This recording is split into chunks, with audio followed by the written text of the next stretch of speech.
So let's talk about expense review. This is natural when you go through some tough times. So let's say I got into real estate 2007, mid 2007, 3 months after I got into real estate, the market completely dropped out where buyers just said no.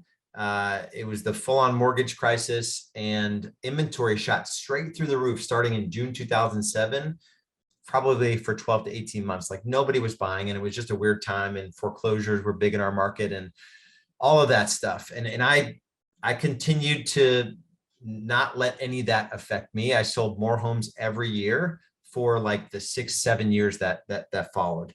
But what the good times allow you to do that the bad times don't, the good times allow you to spend money on a bunch of stuff that is not, you're not holding your expenses accountable. And when I say you, I'm preaching to me just as much as anyone else. So when the market is going well, you're making more money than you ever have. We have a tendency to look at the money in our account and want to spend it, right? We have no way of moving money around in a way that your net and you're storing, hopefully not cash. I think cash is, it's not king. I think cash is trash right now. I'll get to more of that in part 4 of this series.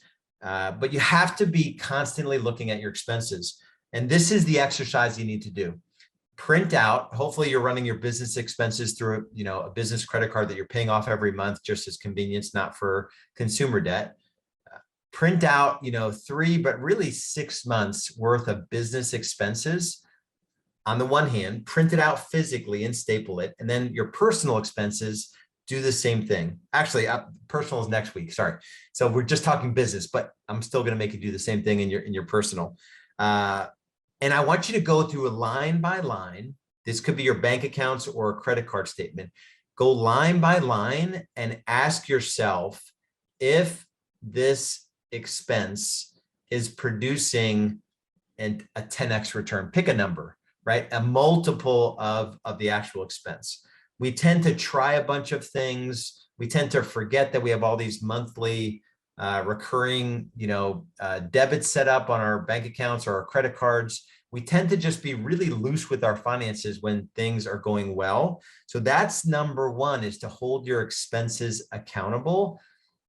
Number 1A is that have a system for moving money around in your business to account for savings, to account for taxes, to account for, feeding money back into the business in a premeditated, pre-calculated set of criteria. The system that I use, I've modified it a little bit, but it's based on Mike Michalowicz's Profit First book, where essentially I do it weekly. He does it twice a month. I just look at all the money that came in and I sort of put all that money in different buckets. And as a result, I just systematically am increasing my net worth. And I'm always aware of how much money I'm spending in the businesses that I have.